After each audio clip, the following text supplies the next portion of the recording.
Yo, what's up dude? Ketemu lagi dengan kita di sini ya, masih di segmen Sekelebat Info, di mana nanti di sini kalian bisa dapetin info terbaru dan terpanas tentunya guys.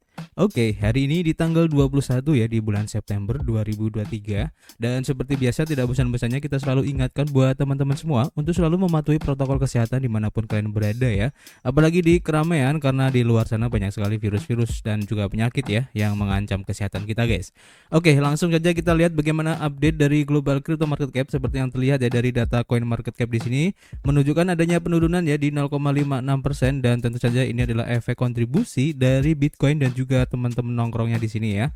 Kalau kita lihat dalam waktu 24 jam ini ya Bitcoin mengalami penurunan di 1,6%, disusul oleh Ethereum turun juga di 1,85%, kemudian BNB lebih buruk ya di 2,9%, kemudian untuk SRP juga turun di 2%. Dan rata-rata kalau kita lihat di sini untuk perubahan yang terjadi pada altcoin tampaknya tidak jauh berbeda ya kalau kita lihat, dan rata-rata perubahannya ada di 2 sampai 3% guys untuk altcoin, cukup buruk ya. Dan kalau kita lihat perubahan yang terjadi dari harga Bitcoin seperti yang terlihat dari chartnya di sini ya, untuk close candle-nya kemarin masih tertahan ya di MA50 guys. Terlihat di sini, dan untuk hari ini turun lagi di harga 26.700 ya, tidak bisa bertahan di atas 27.000 guys. Dan kalau besok ini untuk close candle-nya masih di bawah 27.000 dolar, ada kemungkinan untuk mencoba retest lagi di harga 26.200 ya, atau di MA20 di time frame daily-nya guys. Dan ini cukup menarik ya kalau kita lihat untuk pergerakan harga dari Bitcoin ini ya. Setelah The Fed dalam rapat FOMC kemarin, ternyata efeknya tidak terlalu signifikan ya. Dan kira-kira apa guys yang terjadi pada meeting FOMC tadi malam guys? Kita langsung saja lansir ya dari harian Daily Coins, dan seperti yang diinformasikan di sini ya, jeda kenaikan suku bunga dari The Fed ini tidak mengganggu pasar kripto guys. Jadi ketahanan pasar kripto terhadap keputusan suku bunga Federal Reserve menandakan pergeseran landscape dalam dunia aset digital. Pengumuman Federal Reserve atau The Fed telah lama dianggap sebagai tes lakmus untuk kebijakan ekonomi dan dampak selanjutnya pada berbagai sektor. Namun pengumuman Federal Reserve baru-baru ini gagal memicu efek riak yang diantisipasi di arena mata uang kripto. Pasar tidak tergugah oleh pengumuman suku bunga dari The Fed ini ya, dan The Fed memilih untuk mempertahankan suku bunga acuan tanpa perubahan pada hari Rabu. Namun mereka mengisyaratkan kenaikan suku bunga lagi di akhir tahun ini guys. Keputusan ini sejalan dengan tujuan mereka yang lebih luas ya, mengingat kondisi inflasi yang terus meningkat dan ekonomi yang kuat. Menariknya, pasar mata uang kripto yang sering dikenal dengan sensitivitasnya terhadap indikator ekonomi menunjukkan sedikit reaksi langsung terhadap pengumuman Federal Reserve mengenai suku bunga. Kurangnya pergerakan ini terutama terlihat pada harga Bitcoin ya, yang relatif stabil. Stabilitas ini kontras dengan keputusan Bank Sentral untuk menurunkan proyeksi penurunan suku bunga di masa depan untuk tahun mendatang, yang mencerminkan komitmen tegas mereka untuk mempertahankan suku bunga tinggi sebagai tindakan pencegahan terhadap tantangan inflasi yang sedang berlangsung. Pernyataan Federal Reserve di bulan September hanya menunjukkan sedikit perubahan dari pernyataan di bulan Juli. Sebagai salah satu perubahan penting terletak pada karakterisasi bank sentral terhadap pertumbuhan ekonomi yang telah beralih dari moderat menjadi solid guys. Lebih lengkap lagi ya kalau kita lansir dari harian Bitcoin Systemi, diinformasikan bahwa Ketua The Fed Jerome Powell ini berbicara pada konferensi pers penting setelah keputusan suku bunga guys, dan berikut ini adalah rincian dari konferensi tersebut ya. Jadi Jerome Powell memberikan pernyataan pada konferensi pers setelah The Fed mempertahankan suku bunganya. Seperti yang diharapkan ya, The Fed tidak menaikkan suku bunga dan mempertahankannya konstan antara 5,25 dan 5,5% guys. Dalam teks yang dipublikasikan sebelumnya bahwa mayoritas pejabat memperkirakan kenaikan lain tahun ini dan suku bunga diperkirakan akan tetap tinggi lebih lama dari yang diharapkan. Harga Bitcoin terus stabil setelah keputusan tersebut sesuai dengan yang diharapkan. Dan sekarang dengan cara yang klasik, Ketua The Fed Jerome Powell mengadakan konferensi pers dan menjawab pertanyaan wartawan ya, dan berikut ini adalah kutipan penting dari pernyataan Powell tersebut. Yang pertama adalah The Fed harus bertindak hati-hati terkait kenaikan suku bunga. Kemudian The Fed tidak dapat memiliki pasar tenaga kerja yang kuat tanpa stabilitas harga. Kemudian pertumbuhan PDB real berada di atas ekspektasi. The Fed juga telah melangkah jauh tetapi efek penuhnya belum terasa. Kemudian keputusan dari The Fed ini akan didasarkan pada data dan penilaian resiko. Kemudian untuk belanja konsumen ini cukup kuat. Dampak penuh dari pengetatan The Fed ini belum terasa. Suku bunga yang tinggi memberikan tekanan pada investasi bisnis. Pertumbuhan upah nominal menunjukkan beberapa tanda pelonggaran. Penawaran dan permintaan tenaga kerja terus mencapai keseimbangan yang lebih baik. Penyeimbangan kembali pasar tenaga kerja diperkirakan akan terus berlanjut ya. dan tingkat pengangguran tetap rendah di 3,8%.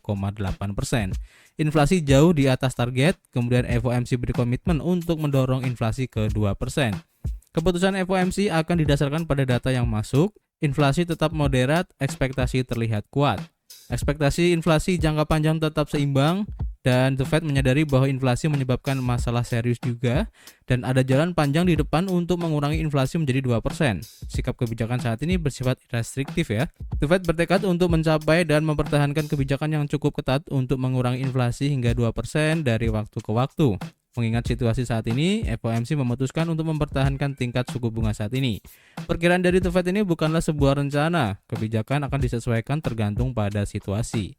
FOMC akan terus membuat keputusan dari pertemuan ke pertemuan, dan The Fed siap untuk menaikkan suku bunga lebih lanjut jika diperlukan. Fakta bahwa The Fed memutuskan untuk mempertahankan suku bunga konstan tidak berarti bahwa kami atau The Fed telah mencapai sikap kebijakan yang The Fed inginkan atau tidak. Mayoritas pembuat kebijakan percaya bahwa kenaikan suku bunga baru akan sesuai. The Fed tidak membuat keputusan apakah suku bunga sudah cukup ketat, dan The Fed ingin melihat bukti yang meyakinkan bahwa The Fed telah mencapai tingkat yang sesuai.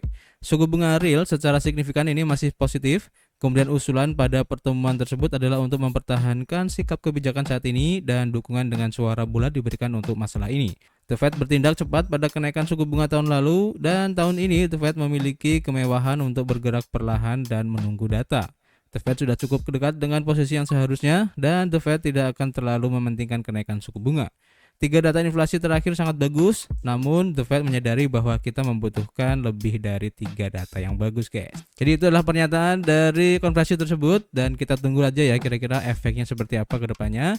Dan kita lanjut ke informasi berikutnya ya. Kita lansir dari harian Benzinga. Dan di sini diinformasikan bahwa PayPal ini terus melaju ya, di mana pengguna Venmo ini mendapatkan akses ke PYUSD yang merupakan stablecoin dari PayPal ini, guys. Jadi dalam waktu 6 minggu setelah meluncurkan stablecoin PYUSD, PayPal Holding Incorporation tidak hanya berhasil berkompatibel dengan berbagai platform blockchain, tetapi juga berhasil mendapatkan tempat di daftar hijau Departemen Layanan Keuangan New York atau NYDFS. Pertanyaannya, apa yang terjadi, guys? Dan PayPal ini mengumumkan dalam sebuah postingan blog hari ini bahwa individu yang menggunakan dompet eksternal yang kompatibel dan pedagang yang menerima pembayaran dalam PYUSD juga akan dapat menerima transfer dari pengguna Venmo dan biaya jaringan blockchain berlaku. Peluncuran saat ini hanya untuk pengguna tertentu dengan peluncuran lengkap yang diharapkan dalam beberapa minggu mendatang, di mana PYUSD sekarang tersedia di MetaMask, Kraken, Coinbase, Crypto.com, dan Fireblocks di antara bursa kripto, dompet, dan kustodian lainnya. Pada awal September, Huobi mendaftarkan stablecoin PayPal di platformnya.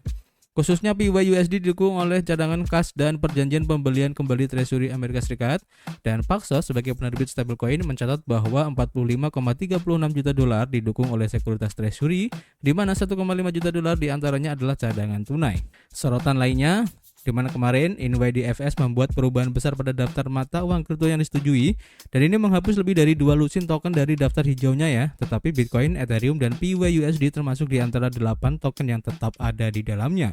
Awal pekan lalu, perusahaan gateway pembayaran meluncurkan integrasi PayPal on and off ramps, solusi pembayaran yang aman dan terstruktur, guys. Ini keren ya, kemajuan yang dilakukan oleh PYUSD, dan kita tunggu aja nanti kejutan lagi seperti apa. Kita lanjutkan informasi berikutnya, kita lansir dari Cointelegraph ya.